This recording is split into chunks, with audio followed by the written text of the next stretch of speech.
பரலோக பிதாவே, இந்த நல்ல வேளைக்காக நல்ல நேரத்திற்காக ஸ்தோத்திரம். மீண்டும் இந்த கால வேளையில் உம்மை துதிக்க ஸ்தோத்தரிக்க உம்மை மகிமைப்படுத்த எங்களுக்கு கொடுத்த கிருபைகளுக்காக ஸ்தோத்திரம். பரிசுத்த ஆவியானவரை இந்த பகுதியை பொறுப்படுத்திக் கொள்ளும் இந்த கால வேளையில் நீர் மகிமைப்படும் ஏசப்பா. இயேசுவின் நாமத்தில் பிதாவே, ஆமேன் ஆமேன். உயரமும் உன்னதமுமான சிங்காசனத்தில் வீற்றிருக்கும், உயரமும் உன்னதமுமான சிங்காசனத்தில் வீற்றிருக்கும், சேனைகளின் கர்த்தராகிய ராஜாவை என் கண்கள் காணட்டும், சேனைகளின் கர்த்தராகிய ராஜாவை என் கண்கள் காணட்டும், சேனைகளின் கர்த்தர் பரிசுத்தர், சேனைகளின் கர்த்தர் பரிசுத்தர், சேனைகளின் கர்த்தர் பரிசுத்தர், பரிசுத்தர் பரிசுத்தரே, பரிசுத்தர் பரிசுத்தரே.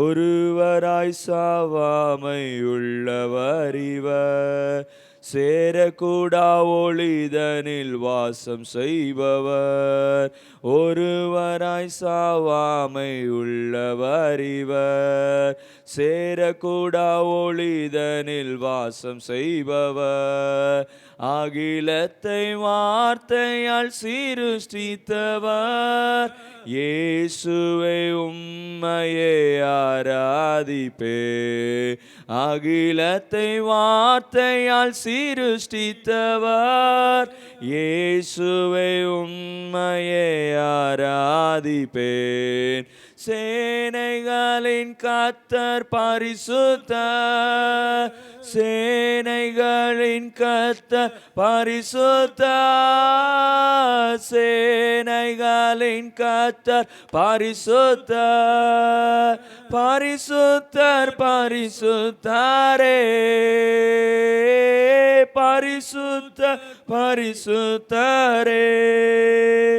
ஆதியும் அந்தமுமானவர் இவர், அல்பாவுமேகாவுமானவர் இவர், ஆதியும் அந்தமுமானவர் இவர், அல்பாவுமேகாவுமானவர் இவர், இருந்தவரும் இருப்பவரும் சீக்கிரம் வரப்போகும் ராஜா இவர், இருந்தவரும் இருப்பவரும் சீக்கிரம் வரப்போகும் ராஜா இவர், சேனைகளின் கர்த்தர் பரிசுத்தர், சேனைகளின் கர்த்தர் பரிசுத்தர், சேனைகளின் கர்த்தர் பரிசுத்தர், பரிசுத்தர் பரிசுத்தரே, பரிசுத்தர் பரிசுத்தரே.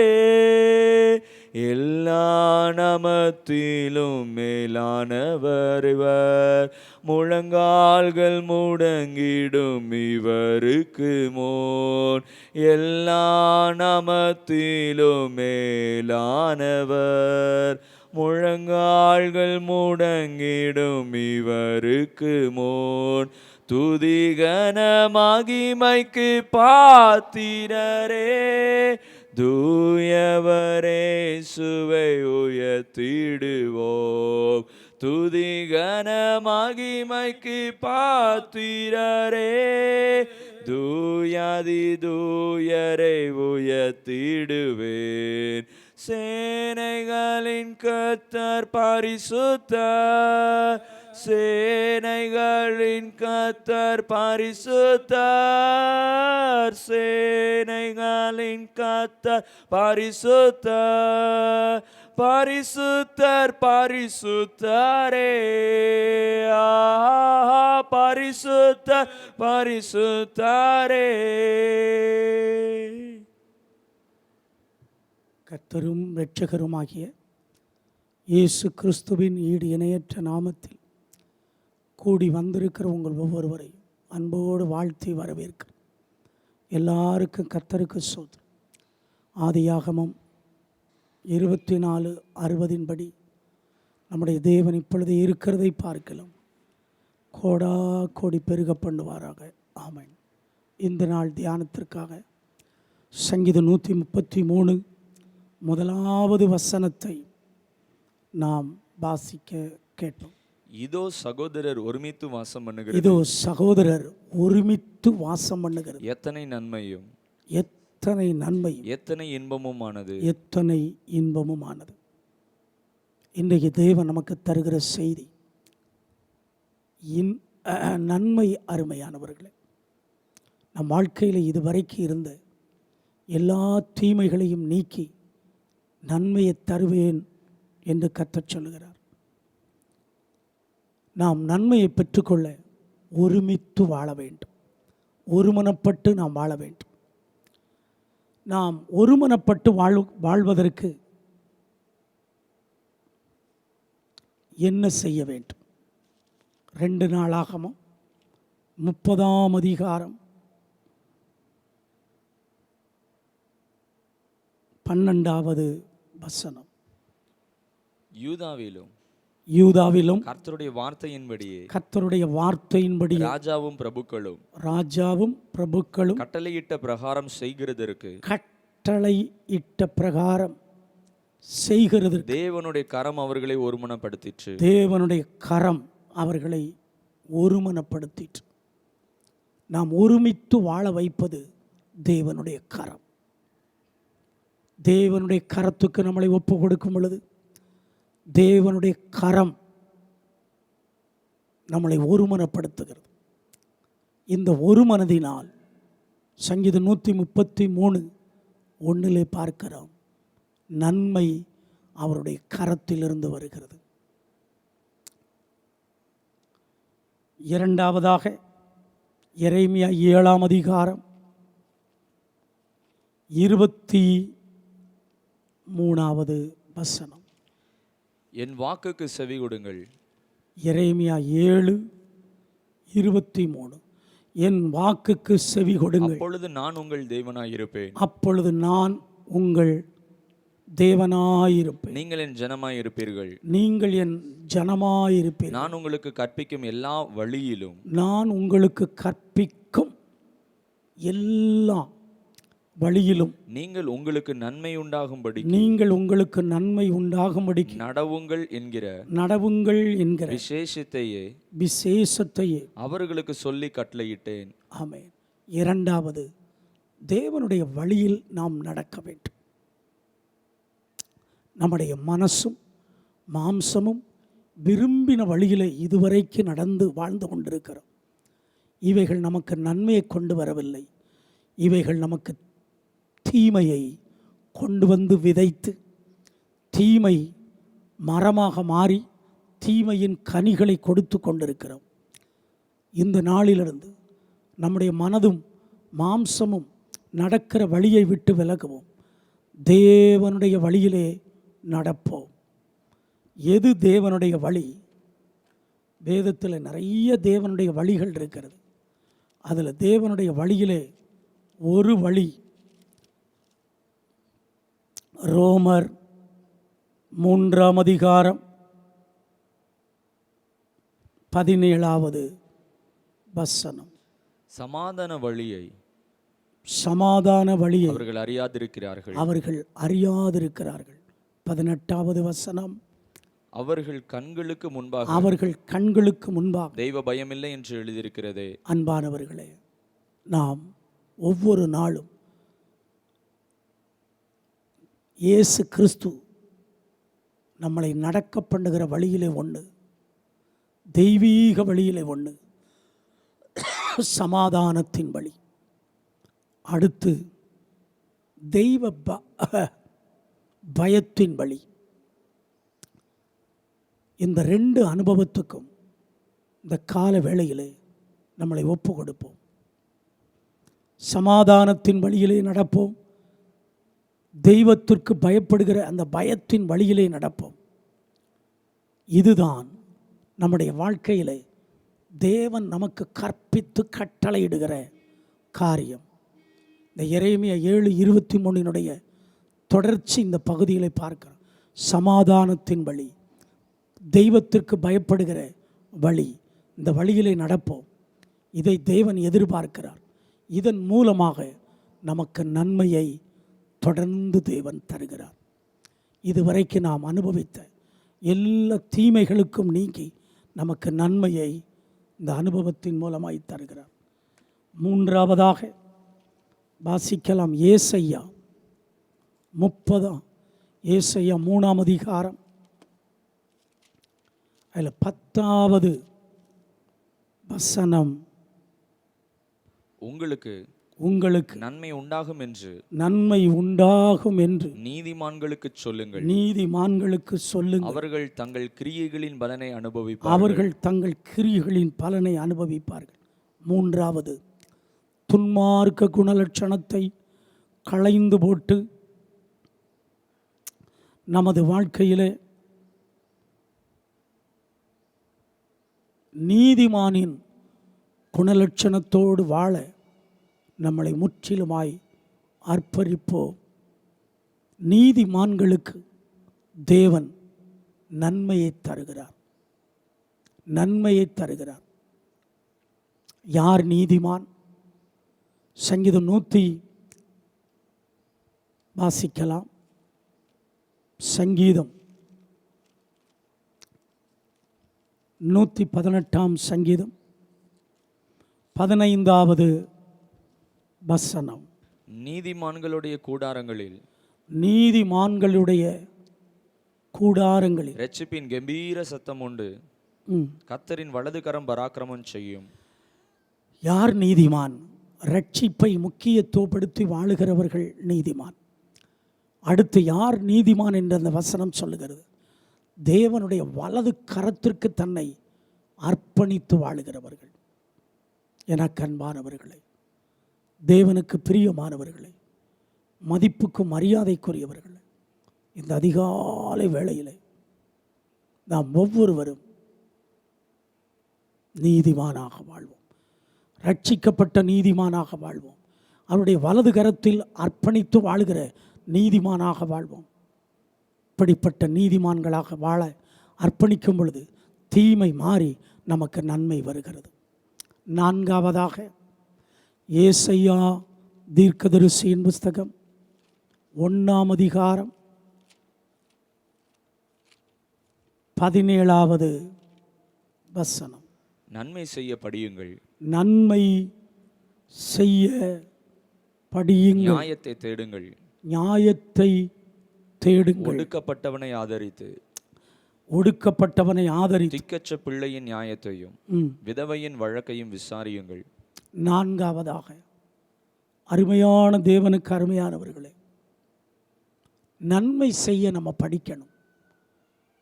நமக்கு நன்மை வேண்டும் என்றால், நமக்கு நன்மை நம்முடைய குடும்பத்துக்கு வர வேண்டும் என்றால், நாம் நன்மை செய்ய படித்து ஏழைகள், எளியவர்கள், திக்கற்றவர்கள், பரதேசிகள், இப்படி கண்ணீர் விட்டு கொண்டிருக்கிற நியாயத்திற்காக, ஆமாம், நியாயம் என்ற நன்மையை செய்ய நம்மளை ஒப்பு கொடுக்க வேண்டும். யார் யாருக்கு நாம் நன்மை செய்ய வேண்டுமென்ற ஆவியானவர் நம்மளை ஏவி எழுப்புகிறாரோ, நம்முடைய வாழ்க்கையை தட்டி எழுப்புகிறார்கள், அவர்களுக்கு நன்மை செய்யணும். கஷ்டப்படுகிறவர்களுக்கு நன்மை செய்ய நம்ம முன் வர வேண்டும். அப்பொழுது தேவன் நமக்கு நன்மையை தருகிறார். 5ஆவதாக வாசிக்க கேட்போம். எரேமியா 5:25. உங்கள் அக்கிரமங்கள்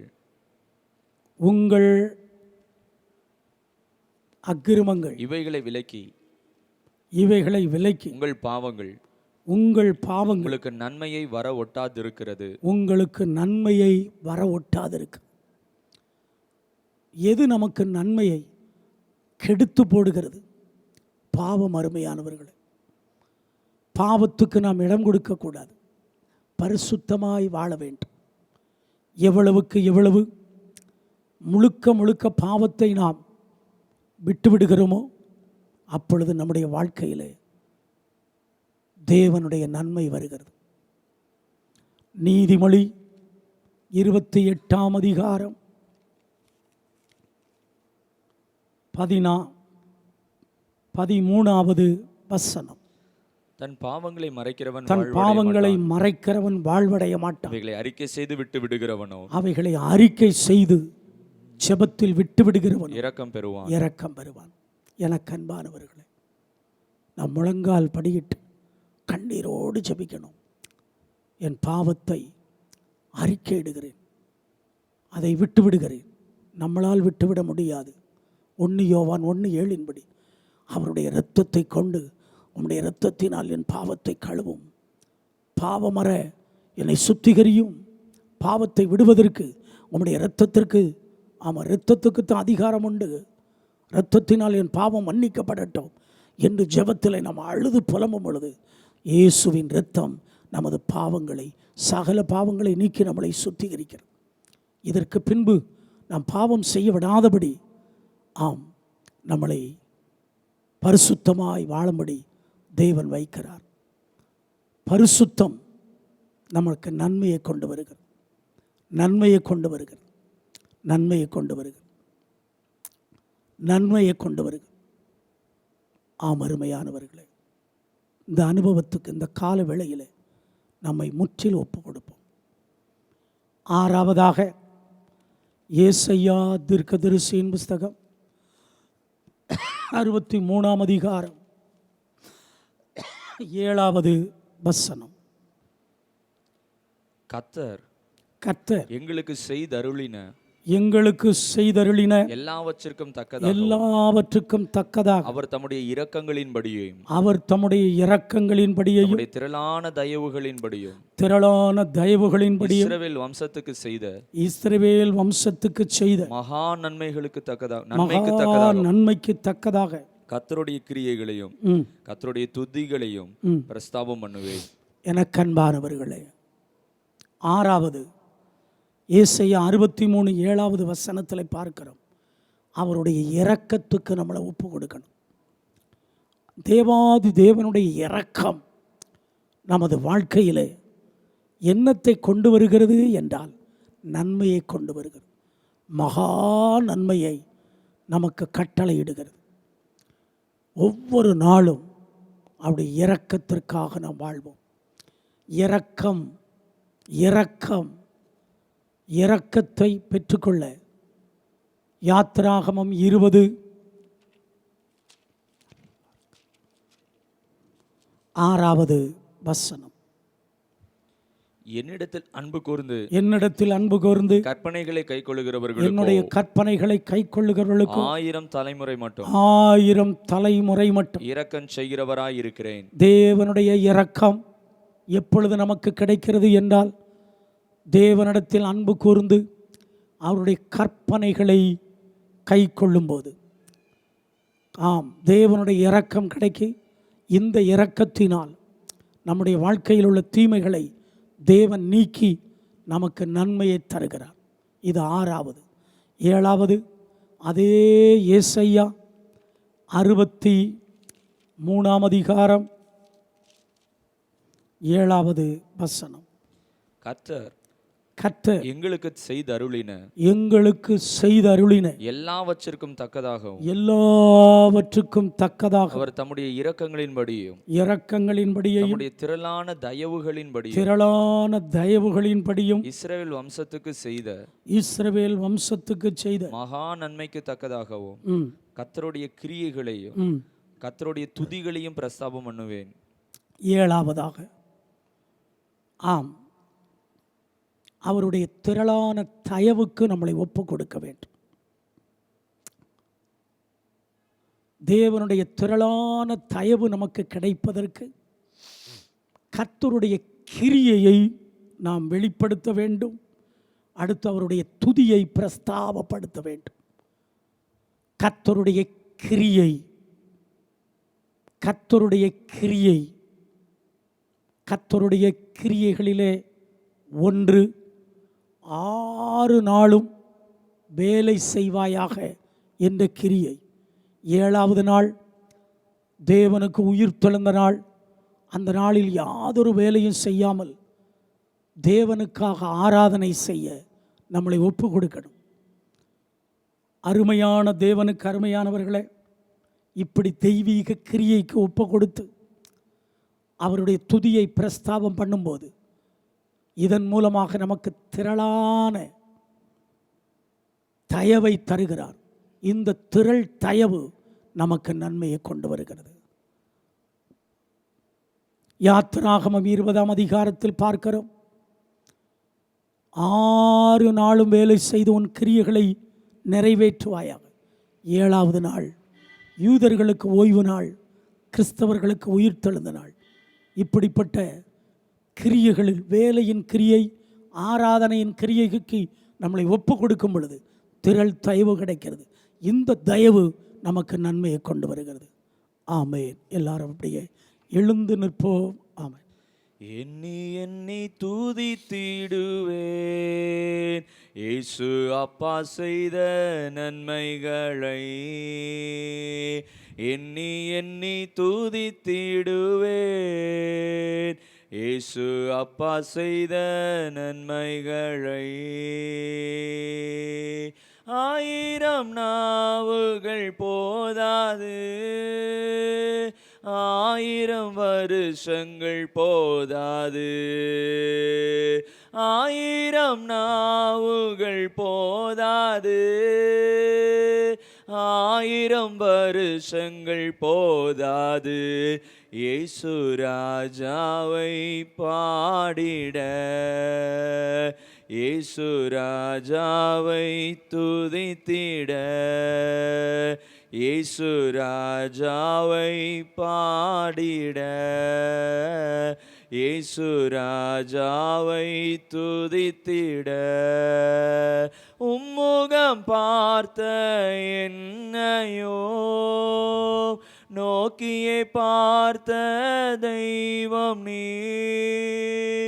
உம்முகம் பார்த்த என்னையோ நோக்கியே பார்த்த தெய்வம் நீ. தேவைகள் வாஞ்சைகள் தந்து திருப்தியாய் நடத்தினீ. என் தேவைகள் என் வாஞ்சைகள் தந்து திருப்தியாய் நடத்தினீர். எண்ணி எண்ணி துதித்திடுவே இயேசு அப்பா செய்த நன்மைகளை.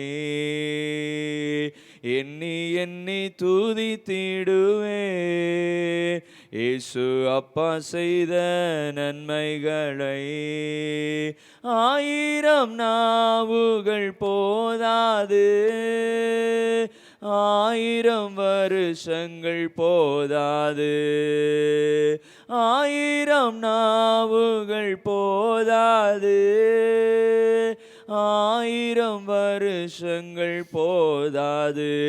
இயேசு ராஜாவை பாடிட, இயேசு ராஜாவை துதித்திட. எங்கள் அன்பின் ஆண்டவரே, நாங்கள் இதுவரைக்கும் அனுபவித்த தீமைகள் எல்லாம் எங்களை விட்டு நீக்கி நன்மையை தருகிறீர். இந்த 7 அனுபவத்தின்படி எங்களை ஒப்பு கொடுக்கிறோம். நாங்கள் இதை பெற்றுக்கொள்ளுகிறோம். நன்மை உம்மிடத்திலிருந்து வருகிறது. இந்த 7 அனுபவத்துக்கு எங்களை அர்ப்பணிக்கும் பொழுது நீர் அப்படியே செய்யும். குடும்பத்தில் நன்மை, திருச்சபைக்கு நன்மை, வேலை ஸ்தலத்தில் நன்மை, ஊழியத்தில் நன்மை, ஆத்துமாதாயத்தில் நன்மை, எல்லா விதமான படிப்பில் நன்மை, எல்லா விதமான காரியத்தில் எங்களுக்கு நன்மையை விளங்க பண்ணுகிறீர். தீமை எங்களை விட்டு நீக்கி விட்டபடினால் கோடி கோடி கோடி சோதனை. இயேசு கிறிஸ்து நாமத்தில் ஜெபிக்கிறோம் பிதாவே. பரமண்டலங்களில் இருக்கிற எங்கள் பிதாவே, நாமம் பரிசுத்தப்படுவதாக, உமது ராஜ்யம் வருவதாக, உமது சித்தம் பரமண்டலங்களில் செய்யப்படுகிறது போல பூமியிலும் செய்யப்படுவதாக. எங்களுக்கு வேண்டிய ஆகாரத்தை இன்று எங்களுக்கு எங்கள் கடனாளிகளுக்கு நாங்கள் மன்னிக்கிறது போல் எங்கள் கடன்களை மன்னியும். எங்களை சோதனைக்கு உட்பட பண்ணாமல் தீமை நிறுச்சு ராஜ்யமும் வல்லமையும் மகிமை என்றென்றைக்க முடிகள். என் ஆத்துமாவே கர்த்தரை ஸ்தோத்திரி, என் முழுவலுமே பரிசுத்த நாமத்தை. என் ஆத்துமாவே கர்த்தரை ஸ்தோத்திரி. கர்த்தர் செய்த சகல உபகாரங்களை மறவா. நம்முடைய கர்த்தராகிய இயேசு கிறிஸ்துனுடைய கிருபையும் தேவனுடைய அன்பும் பரிசுத்த ஆவியானுடைய ஐக்கிய சிநேகமும் நம் அனைவரோடு கூட இன்றும் என்றும் என்றென்றும் சதா காலங்களிலும் நிலைத்திருப்பதாக. ஆமேன் ஆமேன். எல்லாருக்கும் கர்த்தருக்கு ஸ்தோத்திரம். ஆமேன் ஆமேன்.